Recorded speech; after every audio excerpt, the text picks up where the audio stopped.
Africain, Africaine, bonjour. Ivoirien, Ivoirienne, bonjour. Je viens d'avoir un échange avec un ami Facebook.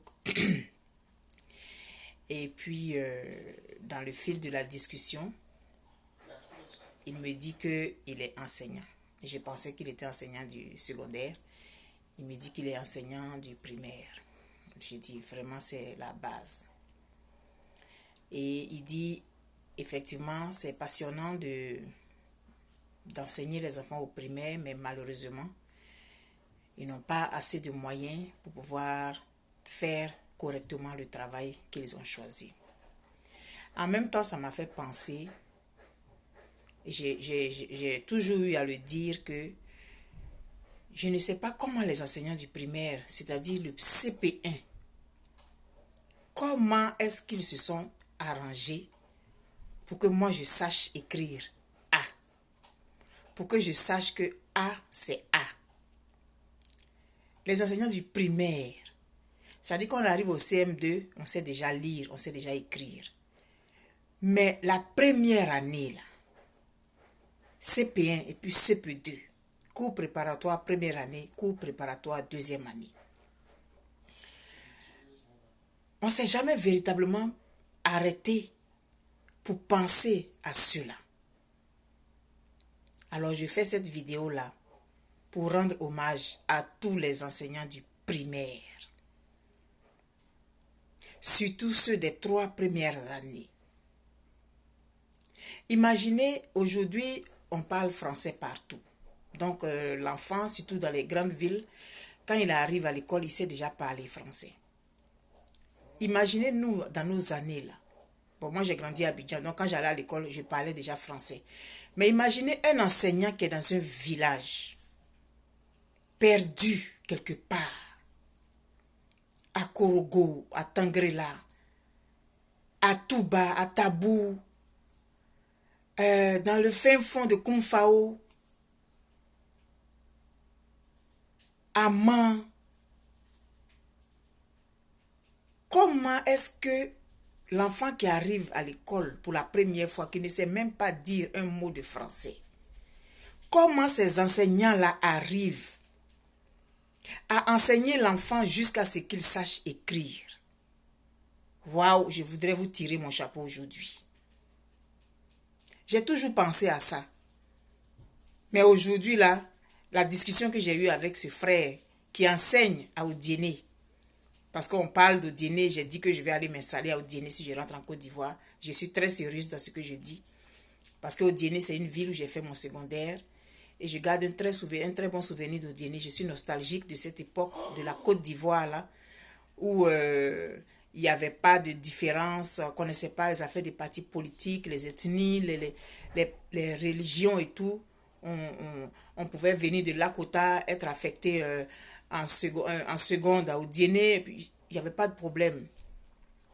On envoyait les enfants allaient chez les tuteurs, déjà se retrouvaient d'Abidjan dans une autre ville, d'une autre ville à l'autre, et puis ça fonctionnait très bien. Et on s'est laissé entraîner dans les affaires de partis politiques. On a utilisé la religion pour nous mettre les uns contre les autres. Mais moi, j'ai vraiment cette nostalgie de cette Côte d'Ivoire, de mon enfance, de mon adolescence. Et dans la discussion, il m'a dit qu'il est à Odiéné. Je profite de cette vidéo, Doucouré, le propriétaire terrien, pour te rendre un hommage. Et à travers toi, tous les enseignants du primaire de la Côte d'Ivoire et de tous les pays africains. Ces enseignants-là qui nous donnent la base, je ne sais pas comment ils s'arrangent. Un enseignant qui se retrouve dans un village, perdu quelque part, où il est peut-être l'une des rares personnes qui s'exprime en français et qui réussit à enseigner, qui réussit à faire en sorte qu'à la fin de l'année scolaire, les enfants, ils savent écrire, ils savent lire.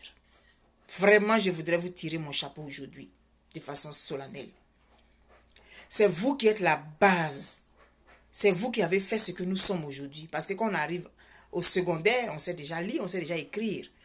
Excusez, j'avais un appel. Les autres, ils continuent l'enseignement. Mais on sait déjà écrire, on sait déjà lire. Donc vraiment, je m'adresse au futur gouverneur de la Côte d'Ivoire.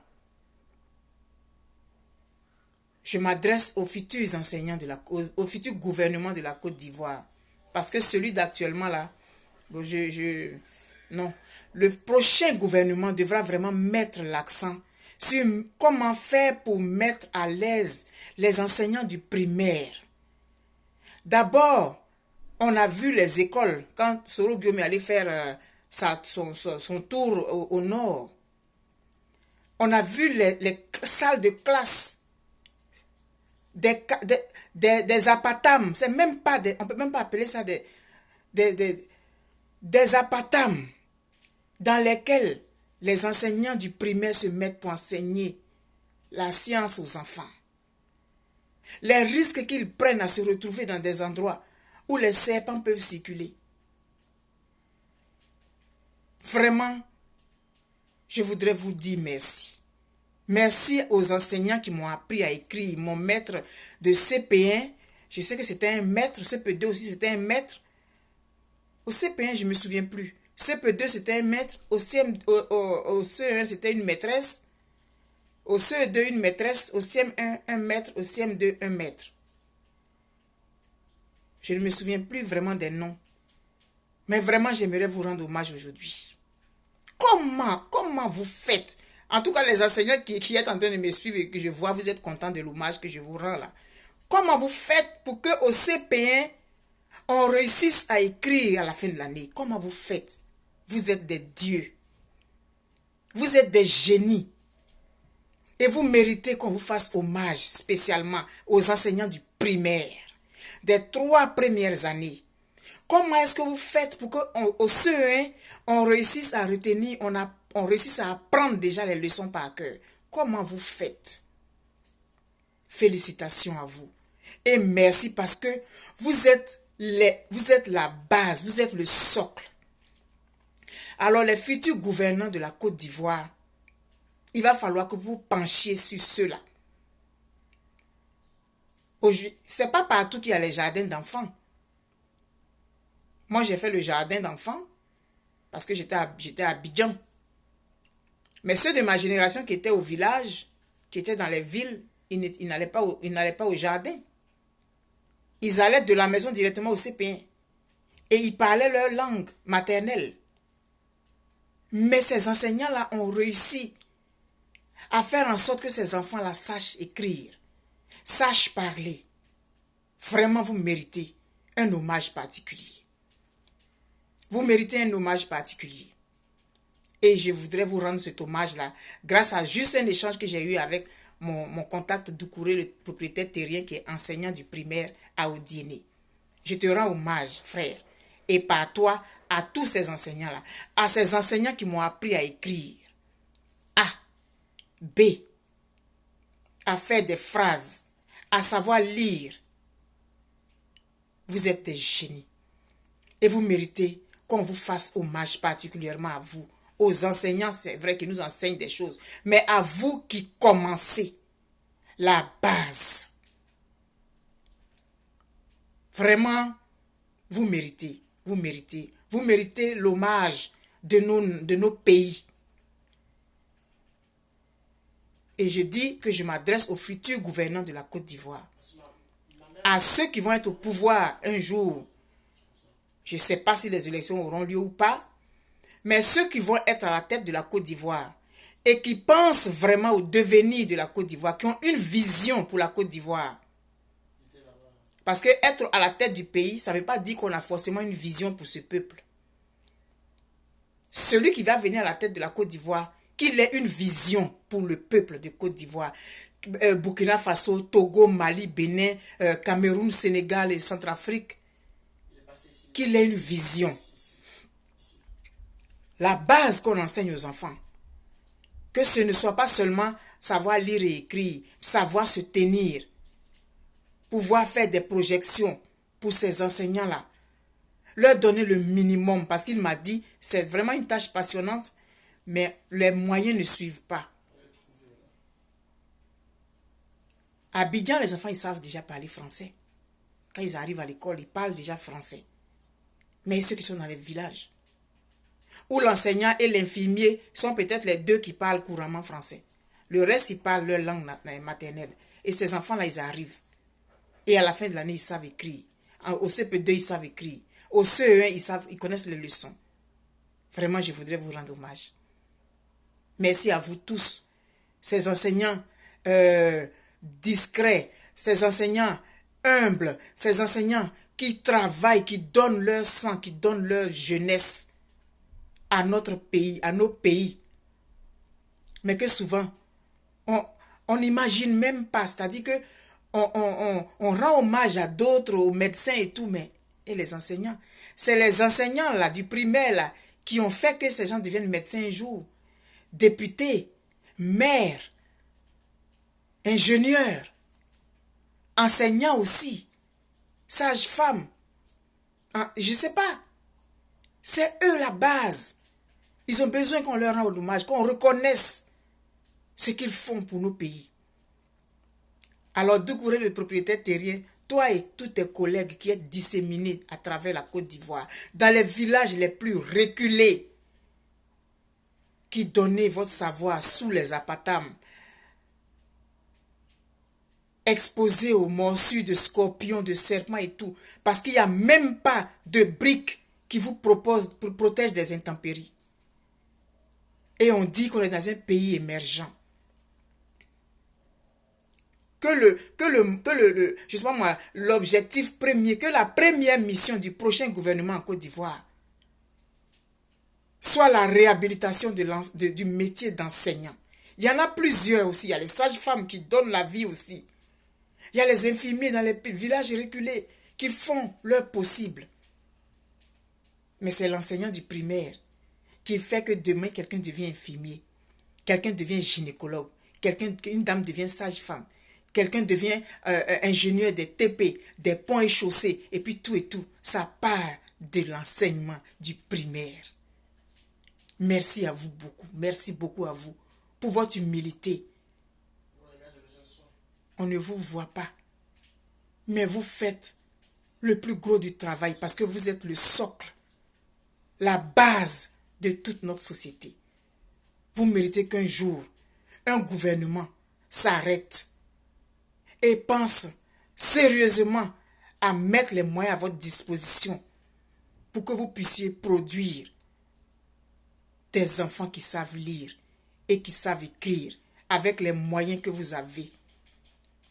Vraiment, je suis vraiment émue parce que j'y ai pensé des fois dans mon chemin de vie. J'y ai pensé des fois, mais comment les enseignants, comment ils font et puis à la fin de l'année, on sait écrire là même. Et la discussion que j'ai eue avec toi, frère, ça m'a donné l'idée de faire cette vidéo-là pour vous rendre hommage à vous tous qui bravez tout, qui allez là où on vous affecte, malgré les moyens que vous n'avez même pas, vous dispensez l'enseignement par amour pour votre pays, par amour pour ces futures générations de travailleurs à qui vous apprenez à écrire et à lire. Merci beaucoup pour vous les enseignants qui m'avez appris à écrire, qui m'avez appris à lire. Et aujourd'hui, je suis en train de faire des vidéos sur Facebook. Je vous remercie beaucoup. Merci pour tout ce que vous avez fait pour nous. Merci pour ce que vous faites pour nous. Et merci pour ce que vous continuerez de faire. Et que le prochain gouvernement, vraiment que son objectif soit misé sur l'éducation. L'éducation. L'éducation. Parce qu'une population qui n'est pas éduquée, ça donne ce qu'on voit là, aujourd'hui en Côte d'Ivoire. Une population qui n'est pas éduquée, qui n'a pas de base, ça donne ce que nous voyons aujourd'hui en Côte d'Ivoire. Alors que le prochain gouvernement, qui va avoir une vision pour la Côte d'Ivoire, qui va avoir des projets pour la Côte d'Ivoire, pour le peuple de Côte d'Ivoire, se penche en premier sur les enseignants du primaire. C'est bien beau de faire des routes à Abidjan, de faire des ponts à Abidjan. Parce que c'est la seule chose qu'on nous présente quand on essaie de critiquer ce gouvernement qui est là depuis 10 ans. C'est bien beau de faire des ponts et des routes, mais c'est bon d'avoir une population éduquée. C'est bon d'avoir une population qui a une bonne base. Alors que le prochain gouvernement, je ne sais pas lequel il sera, que votre premier objectif soit l'éducation. Il y a beaucoup d'autres choses aujourd'hui. Avec le coronavirus, on voit aujourd'hui qu'il n'y a rien en Côte d'Ivoire. Est-ce que ce sont les ponts là qui vont recevoir les malades du coronavirus? Ce sont les routes là qui vont recevoir les malades du coronavirus? Non. Il y a des priorités qu'on doit avoir dans un pays. Quand on arrive dans un pays, qu'on prend le pouvoir, qu'on regarde, quand on a une vision pour le peuple qu'on est censé diriger, on a des priorités. La priorité n'a pas été mise sur l'éducation. La priorité n'a pas été mise sur la santé. Voilà aujourd'hui. Les ponts et les routes là, c'est ça qui va recevoir, eux qui vont recevoir les malades du coronavirus. Alors vraiment, encore une fois, hommage à tous ces enseignants du primaire. Je ne banalise pas les autres, mais je dis c'est eux qui sont la base. C'est eux qui nous apprennent à écrire et à lire, à compter, à les tables de multiplication et tout. On arrive, on ne sait pas parler français. Pour ceux dont c'était le cas, bravo et merci beaucoup. Gros bisous à vous. Vous méritez vraiment que la nation, que le pays entier se souvienne de vous et vous rendre hommage de façon solennelle pour ce que vous faites, pour le travail que vous abattez. Merci.